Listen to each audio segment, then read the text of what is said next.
Ever wondered why some people seem to breeze through life while others struggle with every decision? What if I told you that mastering self-control isn't about sheer willpower, but about something far more intriguing? Stick around as we unravel the surprising secrets behind effortless discipline and how you can apply these hidden strategies to transform your life. Hey there.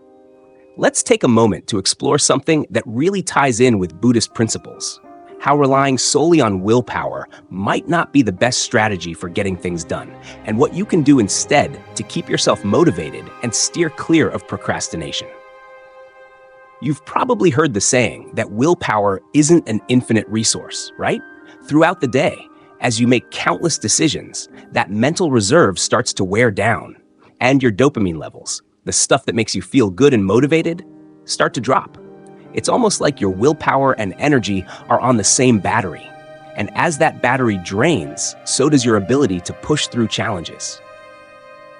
Here's an interesting twist. You might have also come across the idea that willpower can actually be strengthened, kind of like a muscle. Think about it.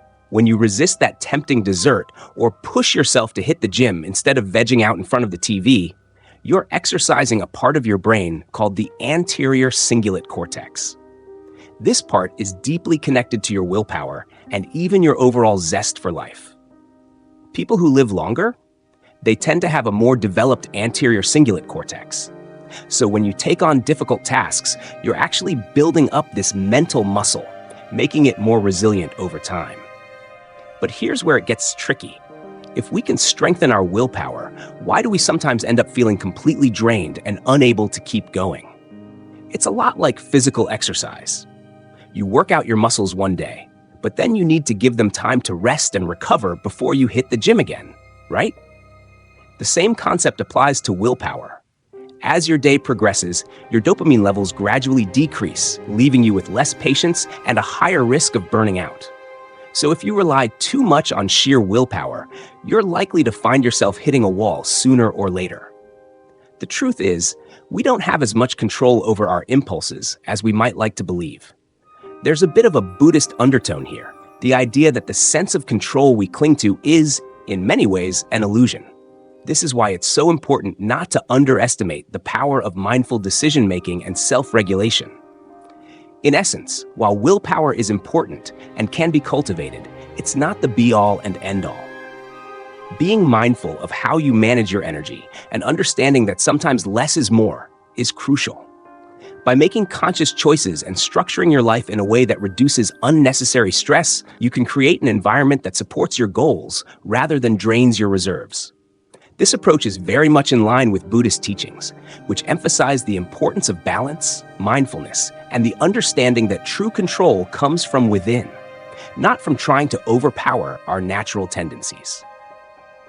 So, take a step back, reflect on how you're using your willpower, and remember that sometimes the path to success is about working smarter, not harder. If you're finding these insights on mastering self-control and optimizing your environment helpful, don't forget to hit that like button. It really helps us know what content you enjoy and want more of. And if you want to stay updated with our latest videos, make sure to subscribe to the channel. For those who want to support us even further and help us keep creating great content, consider becoming a channel member. Your support makes a huge difference and allows us to continue bringing you valuable information. Thanks for being part of our community. Now, let's dive into something that might just change the way you think about self-control. There was this fascinating study published in 2012 in the Journal of Personality and Social Psychology that involved over 200 adults who carried beepers throughout the day. What the researchers found was pretty interesting. The people who seemed to have the best self-control, those who could easily resist temptations, weren't necessarily stronger-willed. The key difference was that they didn't face as many temptations in the first place. So, what's their secret? They were masters at managing their environment. For example, if you know you've got a serious sweet tooth and can't resist a cookie, the best strategy is simply not to keep sweets in the house. It's way easier to break a habit or avoid a temptation if you never let it take root in the first place. This idea ties in beautifully with the Buddhist principle of right effort, Essentially, setting up your life in a way that minimizes unnecessary suffering and makes it easier to stay on the path you've chosen. And there's more to this story, like the idea of swapping out bad habits for good ones. But I'll dig deeper into that in another conversation. Just keep in mind that everything in life is connected. By applying a bit of mindfulness and being deliberate about how you organize your surroundings, you can turn your environment into an ally rather than a source of distraction or temptation. There was also another eye-opening study that might resonate with you. This one involved 159 university students and was titled something quite memorable: "What's so great about self-control?" Now, these students who were excelling academically weren't necessarily the smartest in the room or scoring off the charts in IQ tests. What set them apart was their ability to structure their lives in a way that minimized the number of decisions they had to make on a daily basis. Think of it like Steve Jobs and his iconic turtleneck. He wasn't just being fashionably minimalist. He was clearing up mental clutter so he could focus on what truly mattered. This minimalist approach is something that, honestly, we could all learn from. It's not just about simplifying your wardrobe.